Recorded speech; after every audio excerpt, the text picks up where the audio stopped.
Simoy ng hangin pa lang, naghahatid na ng kakaibang saya. Halos lahat ay abalang-abala sa iba't ibang paghahanda.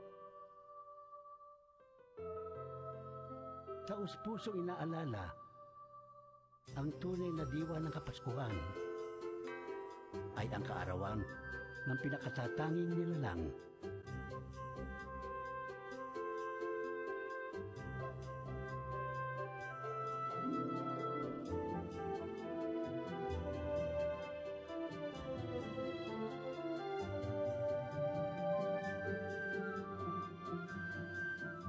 Sadyang ibang-iba talaga ang Pasko dito.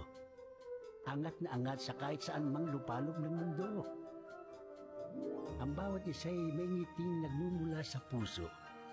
Ang bawat pamilya'y buong galak na nagsasalo-salo.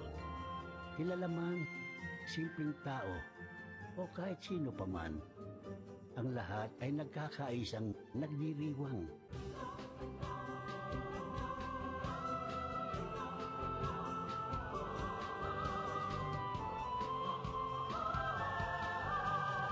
Bilang magandang aginaldo, ang iba'y patuloy na nag-aalay ng sarili at nagbibigay serbisyo para mas mapasaya ka pa ngayong Pasko.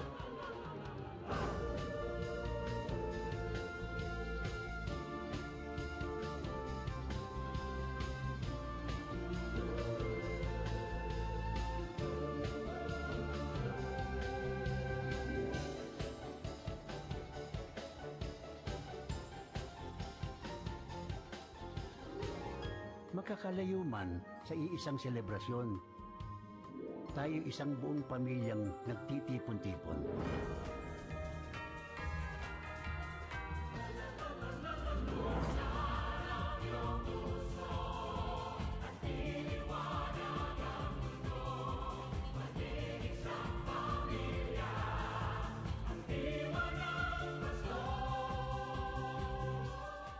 Yan ang kapamilyang Pasko.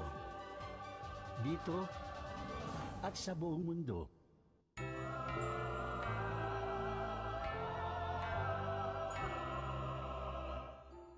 Maligayang Pasko sa inyong lahat, kapamilya.